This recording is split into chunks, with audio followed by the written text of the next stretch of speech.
तो today we discuss fundamental force.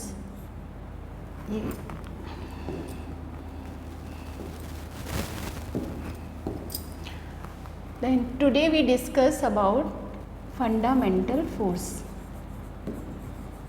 Fundamental forces. ठीक है. तो होता क्या है कि जैसे हमारे मैटर होते हैं, ये हमारा मान लीजिए मैटर है और रेडिएशन है, ये मान लीजिए रेडिएशन.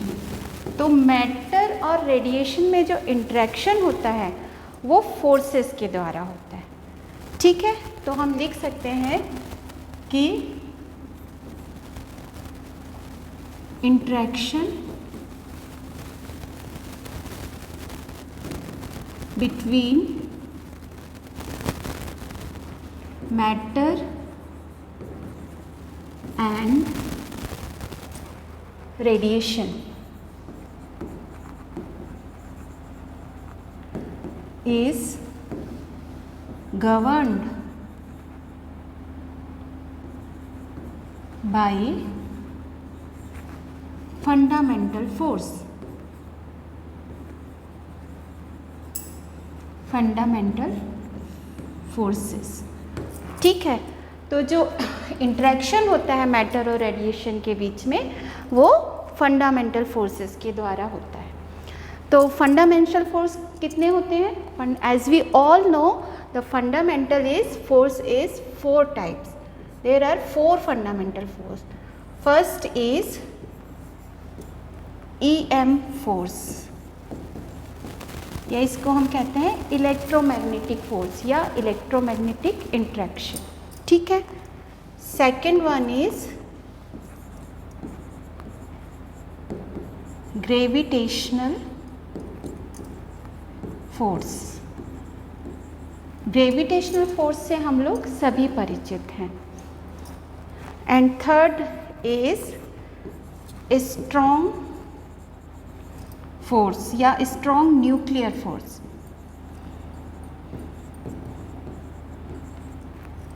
और फोर्थ जो है वो है weak interaction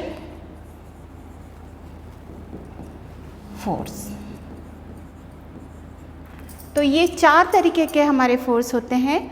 first electromagnetic force, then gravitational force, strong nuclear force और वीक इंटरेक्शन फोर्स. तो हम इसके बारे में स्टडी करेंगे. जैसे EM फोर्स है, तो फर्स्ट हम देखते हैं EM फोर्स को. तो फर्स्ट EM फोर्स या इलेक्ट्रोमैग्नेटिक फोर्स, इलेक्ट्रोमैग्नेटिक फोर्स. तो इलेक्ट्रोमैग्नेटिक फोर्स जैसे कि हमारे पास 2 चार्जेस हैं. मान लीजिए ये चार्ज Q1 है और ये चार्ज Q2 है. तो इन दोनों के बीच में, 2 चार्जेस के बीच में जो मैटर और रेडिएशन का इंटरेक्शन होगा, जो इंटरेक्शन होगा वो इलेक्ट्रोमैग्नेटिक फोर्स के द्वारा होगा. ठीक है. तो जैसे मान लीजिए हमारे ये चार्ज Q1 और Q2 हैं, इन दोनों के बीच में जो इंटरेक्शन होगा, तो जो स्मॉलेस्ट पार्टिकल होगा इंटरेक्शन का, वो कहलाता है quanta, according to quantum mechanics. ठीक है. तो क्वांटम मैकेनिक्स के द्वारा smallest particle that is interacted is called quanta. तो इसमें इलेक्ट्रोमैग्नेटिक फोर्स में जो स्मॉलेस्ट एलिमेंट्री पार्टिकल होता है या जो क्वांटा होता है, जो इस फोर्स के लिए ज़िम्मेदार होता है, इंटरेक्शन के लिए ज़िम्मेदार होता है, वो होता है फोटोन. ठीक है. तो जैसे ये हमारे 2 चार्ज पार्टिकल हैं, तो इनके बीच में जो इंटरेक्शन हो रहा है वो गवर्न हो रहा है फोर्स के द्वारा. और इसमें जो गवर्न हो रहा है उसके लिए जो स्मॉलेस्ट पार्टिकल जिम्मेदार है इस फोर्स को गवर्न करने के लिए, उसको हम कहते हैं क्वांटम मैकेनिक्स के हिसाब द्वारा क्वांटा। तो क्वांटा जो है वो स्मॉलेस्ट पार्टिकल है जो इंटरेक्शन में गवर्न होता है, ठीक है। तो इसमें जो एलिमेंट्री पार्टिकल है वो क्वांटा जो है, इलेक्ट्रोमैग्नेटिक फोर्स में जो क्वांटा है उसका नाम है फोटोन। फोटोन के बारे में हम जैसे जानते हैं, तो फोटोन जो है वो मासलेस पार्टिकल है। Photon is a massless particle, is a massless particle, and the range of this force is infinity। तो अगर हम जैसे इलेक्ट्रोमैग्नेटिक फोर्स की रेंज की बात करें, the range of EM force is infinity. Range infinity होती है और इंटरेक्शन पार्टिकल फोटोन होता है। फोटोन जो है वो मासलेस पार्टिकल है विथ स्पिन इंटीजर। इसकी स्पिन जो है विथ इंटीजर स्पिन, इसकी जो स्पिन है वो इंटीजर होती है और प्लस माइनस +1 होती है। तो photon is a massless particle with integer spin 1। तो इलेक्ट्रोमैग्नेटिक फोर्स होता क्या है, जैसे हमारे ये चार्ज हैं Q1 और Q2, मान लीजिए इनके बीच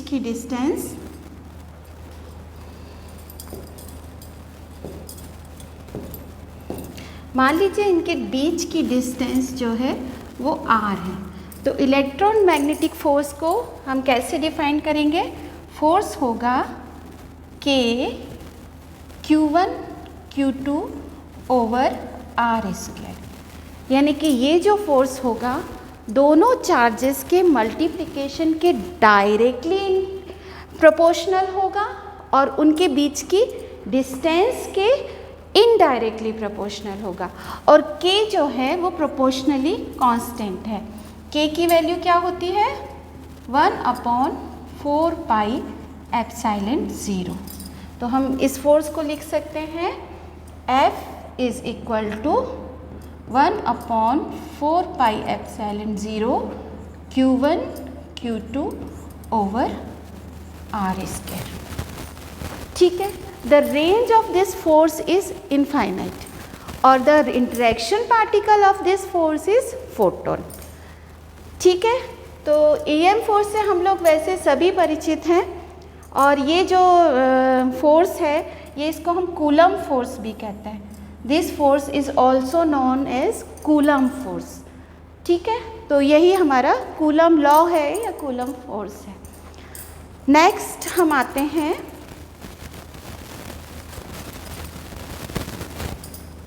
ग्रेविटेशनल फोर्स पे। सेकंड है हमारा ग्रेविटेशनल फोर्स।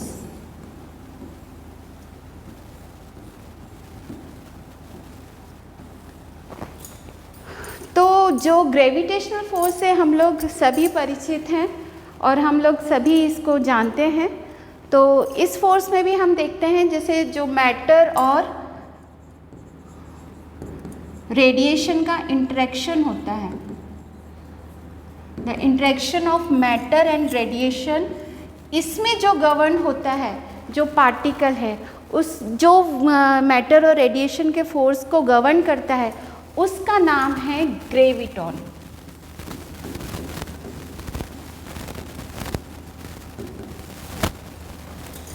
ठीक है। तो जो ग्रेविटेशनल फोर्स है उसमें गवर्निंग पार्टिकल या एलिमेंट्री या स्मॉलेस्ट पार्टिकल इज ग्रेविटॉन। तो graviton particle is yet not be found, graviton particle yet not been found but it is assumed. और यह भी मान लिया गया है कि इसकी स्पिन जो है वो 2 है।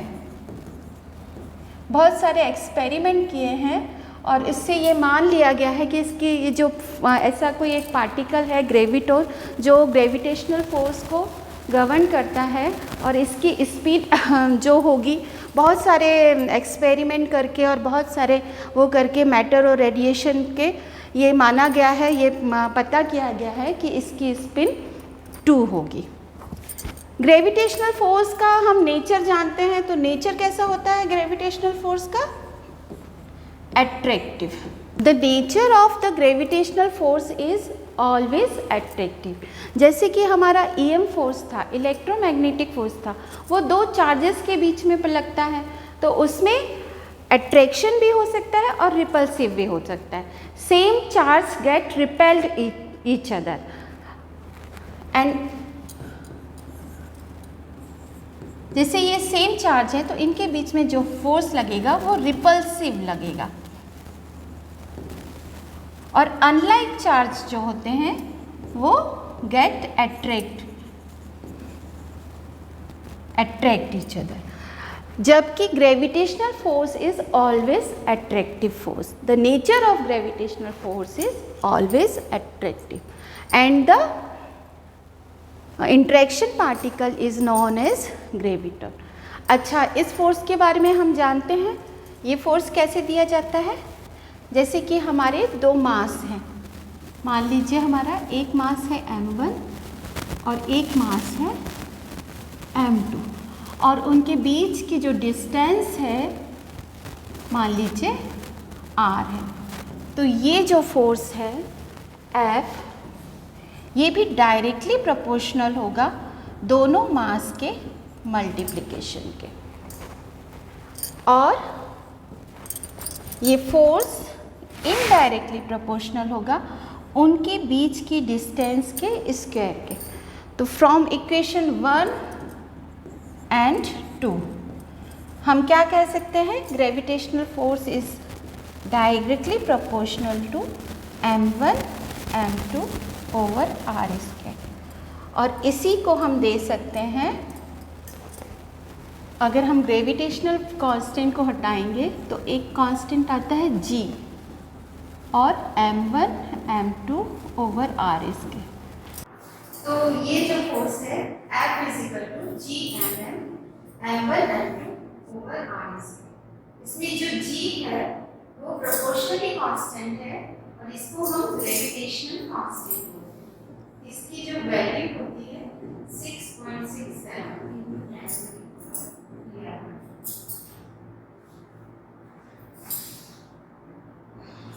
नेक्स्ट हम बात करेंगे स्ट्रॉन्ग न्यूक्लियर फोर्स। ठीक है, तो जैसा कि इसके नाम के आगे लगा है स्ट्रॉन्ग फोर्स, इसको हम स्ट्रॉन्ग फोर्स कहते हैं। तो अभी तक का जो हमारा मतलब फोर्स जो हमारे फाउंड है, जो 4 फंडामेंटल फोर्स है, उसमें सबसे स्ट्रॉन्ग फोर्स है वो स्ट्रॉन्ग न्यूक्लियर फोर्स। अच्छा, इसकी रेंज देखिए, तो range of this force is about 10 to the power -15 metre. 10 to the power -15 metre जो हमारा न्यूक्लियस का साइज होता है वो भी लगभग 10 to the power -15 मीटर। तो उसकी रेंज में ये फोर्स लगता है। तो ये very strong force and the short range force. तो ये कौन कैसा फोर्स है? Short range force. Short range force और 10 to the power -15 मीटर, इसको हम बोलते हैं 1 Fermi meter। तो in between the nucleus the force is nuclear force। तो हम न्यूक्लियर फोर्स के बारे में देखेंगे, तो ये शॉर्ट रेंज फोर्स होता है। अच्छा, इसमें जो इंटरेक्शन पार्टिकल होता है, जो मैटर और रेडिएशन में जो इंटरेक्ट करता है, the interaction particle are pi rays. ये 3 होते हैं, पाई प्लस, पाई 0 और पाई माइनस। और ये जो पाई मेसोन है इनका मास जो होता है वो लगभग 10 MeV, ठीक है। तो होता क्या है, जैसे अगर हमारी रेंज कम है तो जो इंटरेक्शन पार्टिकल है उसका मास ज्यादा होता है, और अगर रेंज ज्यादा है, जैसे हमारे ग्रेविटेशनल फोर्स और इलेक्ट्रोमैग्नेटिक फोर्स की रेंज ज्यादा थी, तो उसमें जो इंटरेक्शन पार्टिकल था वो मासलेस थे। जैसे फोटोन भी मासलेस था और ग्रेविटॉन भी मासलेस है। और इसमें जो इंटरेक्शन पार्टिकल है वो मेसोन है, और मेसोन जो है वो उनका मास बहुत ज्यादा होता है, लगभग 10 MeV होता है। तो ये हमारा शॉर्ट रेंज फोर्स है, और इसका जो इंटरेक्शन पार्टिकल है वो मेसोन है। अच्छा, इस फोर्स की और क्वालिटीज भी हैं, जैसे ये फोर्स जो है चार्ज इंडिपेंडेंट होता है, चार्ज इंडिपेंडेंट फोर्स, यानी the nuclear force is charge independent force. Charge independent force मतलब जैसे कि हमारे न्यूक्लियस में हम जानते हैं जो पार्टिकल होते हैं वो न्यूट्रॉन और प्रोटॉन होते हैं, ठीक है। तो जो न्यूट्रॉन और प्रोटॉन होते हैं, इसमें प्रोटॉन जो है वो पॉजिटिवली चार्ज होता है और न्यूट्रॉन जो है न्यूट्रल होता है। तो आप ये देखिए कि पॉजिटिवली चार्ज पार्टिकल है उसको कोई फोर्स बांधे रखा हुआ है, तो ये फोर्स जो है चार्ज पर डिपेंड नहीं कर रहा है, चार्ज इंडिपेंडेंट फोर्स है, ठीक है। तो ये जो न्यूक्लियर फोर्स होता है ये चार्ज इंडिपेंडेंट फोर्स होता है, और ये जो है लेकिन ये स्पिन पर डिपेंडेंट है, स्पिन डिपेंडेंट फोर्स। आप आगे पढ़ेंगे जब तो देखेंगे कि ये फोर्स जो है चार्ज पर तो डिपेंड नहीं करता है, लेकिन जो proton spin, neutron proton spin, इस पर ये डिपेंड है। तो ये न्यूक्लियर फोर्स है, और जैसा कि मैंने बताया रेंज बहुत कम है, लेकिन ये सबसे ज्यादा स्ट्रॉन्ग फोर्स है, यानी कि वो चार्ज पर भी डिपेंड नहीं करता है और न्यूट्रॉन और प्रोटॉन को बांधे रखता है न्यूक्लियस में। इसीलिए जब हमारा न्यूक्लियस जो स्ट्रॉन्ग न्यूक्लियस फोर्स के अगेंस्ट जब हमारा ब्लास्ट होता है तो हमें ट्रेमेंडस अमाउंट ऑफ एनर्जी मिलती है। नेक्स्ट फोर्स है हमारा वीक इंटरेक्शन फोर्स। तो ये है वीक इंटरेक्शन फोर्स।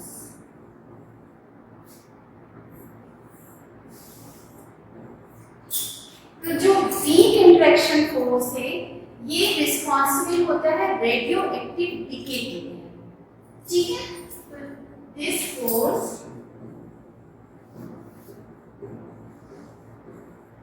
is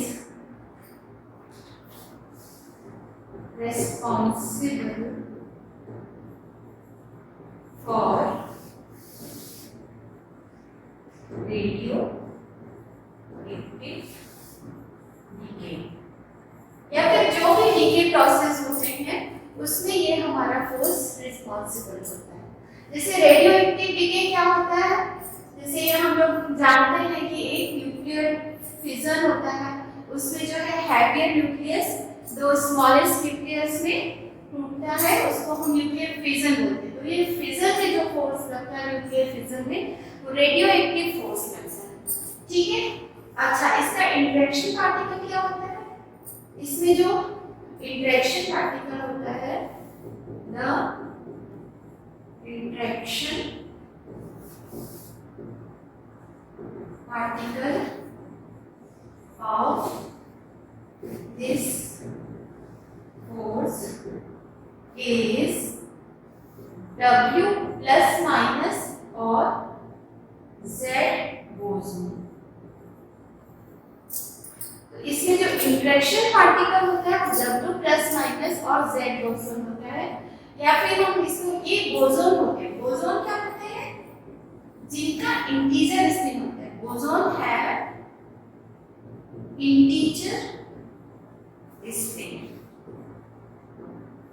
ठीक है। तो इसके लिए जो फोर्स के लिए जो पार्टिकल इंटरेक्शन पार्टिकल रिस्पॉन्सिबल है वो W प्लस माइनस और Z बोसॉन है,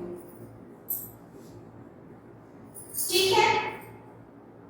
तो ये हमारा वीक इंटरेक्शन फोर्स है और हम इसके बारे में ये हमारा वीक इंटरेक्शन फोर्स है। अच्छा, मास जो होता है वो W प्लस माइनस बोसॉन का लगभग 10 टू द पावर 5 MeV होता है, यानी कि पाई मेसोन से 1000 गुना ज्यादा। तो जैसे जैसे हम कह सकते हैं कि जैसे जैसे जो रेंज है वो स्मॉल होता है, इंटरेक्शन पार्टिकल का मास जो है वो बढ़ जाता है। इसमें जो बोसॉन का मास है वो 10 टू द पावर 5 MeV है। इसी तरह इसका एक और पार्टिकल खोजा गया था जिसको हम बोलते हैं हिग्स बोसॉन। तो ये जो हिग्स बोसॉन है, जब ये डिस्कवर हुआ था तो इसको गॉड पार्टिकल भी बोला गया था और ये भी रिस्पॉन्सिबल है फोर्स के लिए। और ये कहते हैं कि जो मास फॉर्म होता है उसके लिए ये फोर्स रिस्पॉन्सिबल होते हैं। जो हमारे सब चीजों में मास आता है उसके लिए जो पार्टिकल रिस्पॉन्सिबल होता है वो हिग्स बोसॉन है, इसीलिए इसको गॉड पार्टिकल का भी नाम दिया गया है, गॉड पार्टिकल। तो ये हमारा वीक इंटरेक्शन